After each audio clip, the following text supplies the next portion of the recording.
어느 날 저녁 석양이 물드는 시간에 한 제자가 급히 부처님을 찾아왔습니다.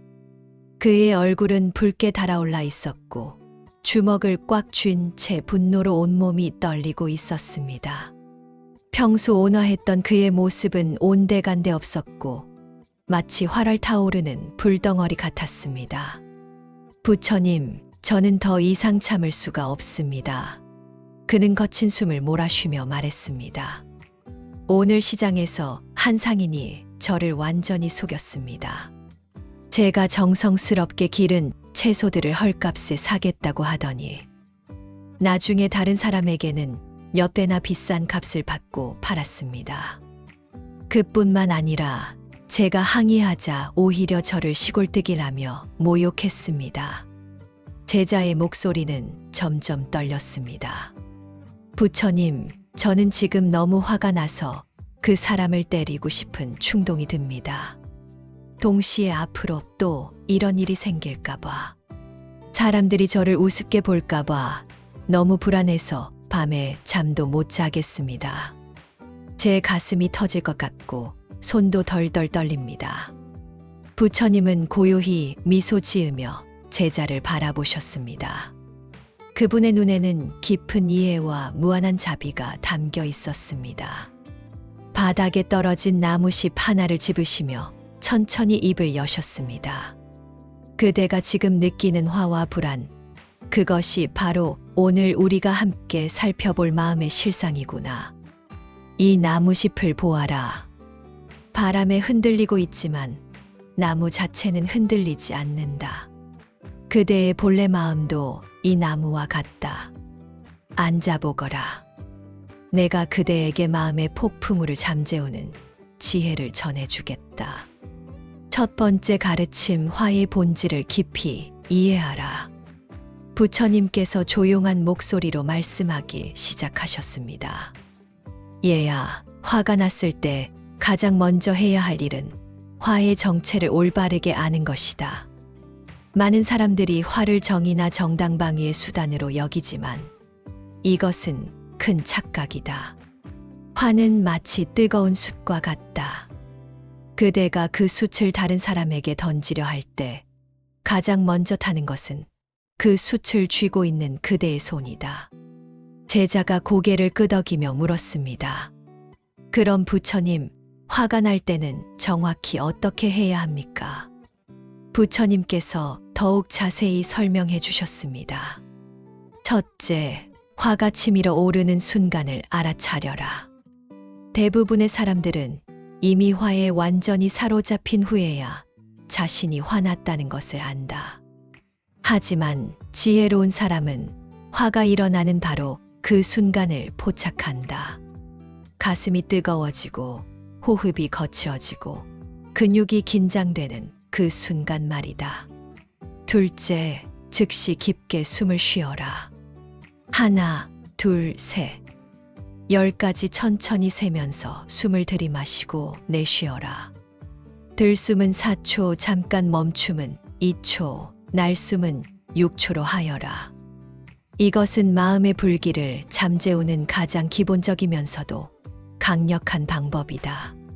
숨은 생명이고 생명은 평화이다. 평화로운 숨결이 화의 열기를 자연스럽게 식혀줄 것이다. 부처님은 실제로 시연해 보이셨습니다. 이렇게 해보거라. 코로 천천히 숨을 들이마시면서 배가 부풀어 오르는 것을 느껴보아라. 그리고 입으로 천천히 숨을 내쉬면서 모든 긴장과 화가 함께 빠져나간다고 상상해 보아라.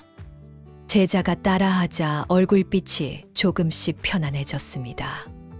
셋째, 화가 났을 때 이렇게 자문해 보거라. 이 화가 정말로 나를 도와주는가? 이 분노가 문제를 해결해 주는가? 이 감정이 나를 더 행복하게 만드는가?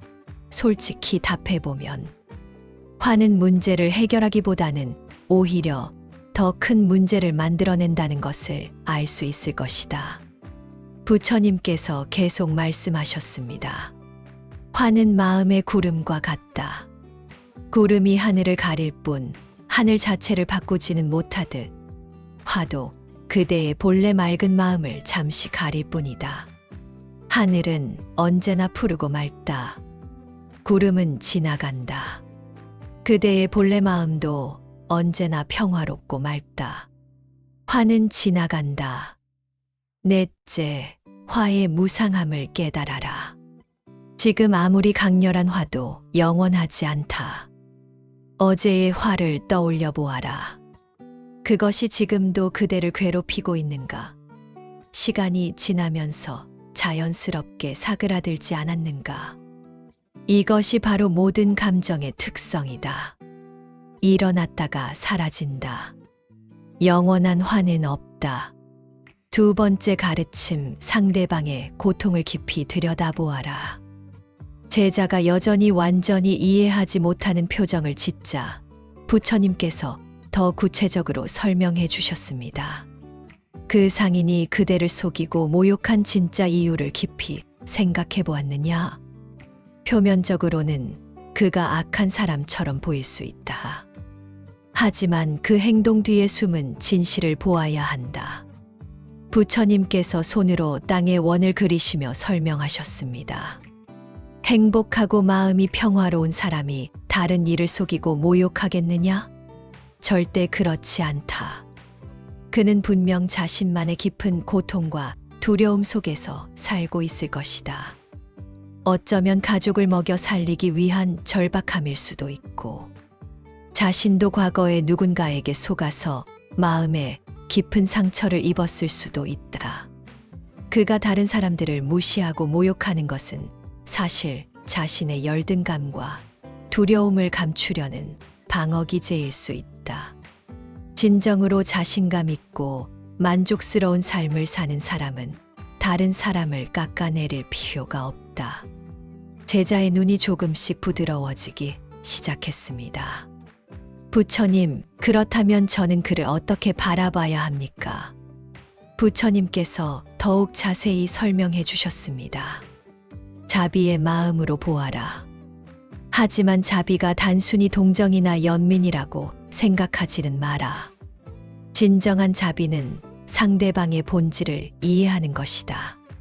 저 사람도 나와 같이 고통받는 존재구나. 저 사람도 행복하기를 원하는 마음은 나와 다르지 않구나. 저 사람도 사랑받고 인정받고 싶어 하는 마음은 나와 똑같구나. 더 나아가 이렇게 생각해 보아라. 저 사람이 나에게 해로운 행동을 한 것은 그 사람이 지혜롭지 못해서이다. 만약 그 사람이 자신의 행동이 결국 자신에게도 해롭다는 것을 알았다면 그런 행동을 하지 않았을 것이다. 부처님께서 실제 예를 들어주셨습니다. 한 사람이 독을 타서 다른 사람에게 주면서 자신도 함께 마신다면 그 사람을 미워하겠느냐? 아니면 불쌍히 여기겠느냐? 분명 불쌍히 여길 것이다. 왜냐하면 그 사람이 무지해서 자신에게도 해로운 일을 하고 있기 때문이다. 악한 행동을 하는 사람들이 바로 그런 상태다. 화를 낼 때도 마찬가지다. 그대가 화를 내면 상대방도 상처받지만 그대 자신도 상처받는다. 화는 독이다. 독을 뿜는 사람은 먼저 자신이 중독된다.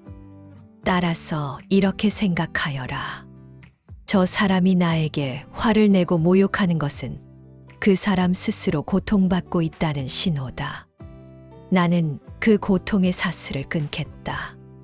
나는 화로 화에 응답하지 않겠다. 나는 자비로 그 고통을 치유하겠다. 세 번째 가르침, 불안의 뿌리를 철저히 파헤쳐라. 부처님께서 제자의 마음을 더 깊이 들여다보시며 말씀하셨습니다. 이제 그대의 불안에 대해 더 자세히 이야기해보자. 불안은 화보다 더 교묘하고 지속적인 고통을 준다. 그대는 정확히 무엇 때문에 불안해하는가? 제자가 솔직하게 대답했습니다. 앞으로도 이런 일이 또 생길까봐 두렵습니다. 사람들이 저를 호구로 보고 우습게 볼까봐 걱정됩니다. 또 경제적인 손해를 볼까봐, 제 명예가 실추될까봐, 가족들이 실망할까봐. 생각하면 생각할수록 불안해집니다. 부처님께서 고개를 깊이 끄덕이셨습니다. 매우 솔직한 답변이다. 이제 불안의 본질을 파헤쳐보자. 불안은 미래에 대한 집착에서 생긴다. 그런데 그대가 걱정하는 그 미래는 실제로 존재하는가? 아니다. 그것은 그대의 머릿속의 상상일 뿐이다. 부처님께서 더 구체적으로 설명하셨습니다. 그대는 아직 일어나지도 않은 일을 걱정하고 있다. 더 정확히 말하면 절대 일어나지 않을 수도 있는 일을 걱정하고 있다.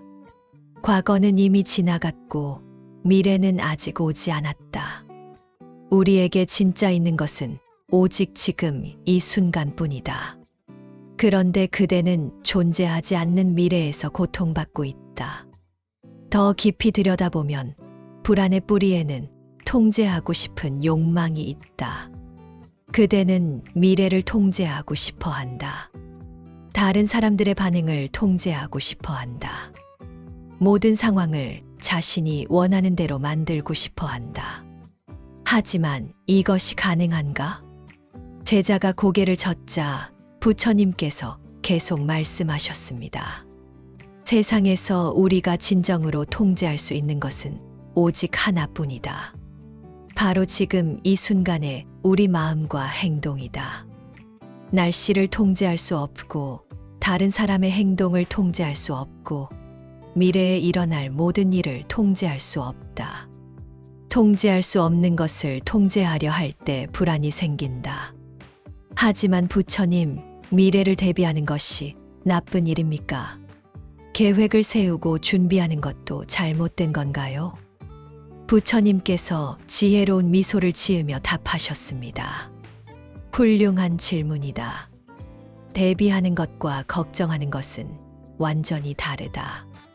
지혜로운 대비는 현재의 행동이고, 불안한 걱정은 미래의 환상이다. 예를 들어 설명해 주겠다. 비가 올 수 있으니 우산을 준비하는 것은 지혜로운 대비다.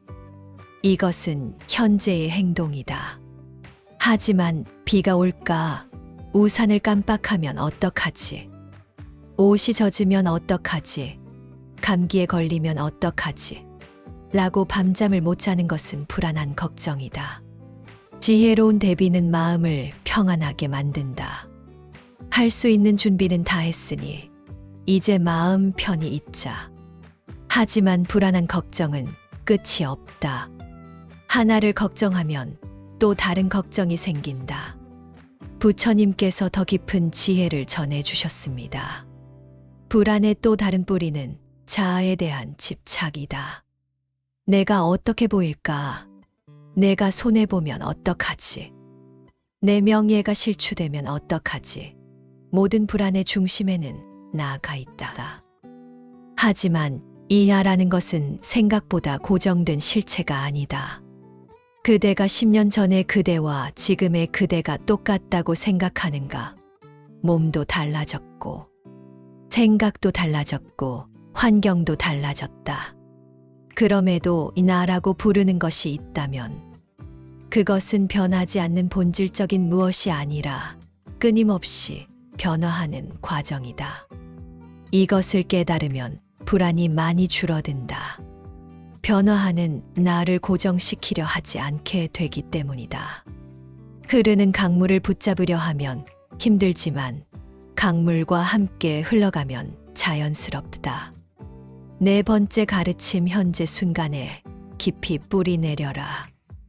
부처님께서 제자에게 더욱 구체적이고 실용적인 수행법을 가르쳐 주셨습니다. 불안이 밀려올 때는 이렇게 하여라. 가장 먼저 발을 땅에 단단히 딛고 서거라.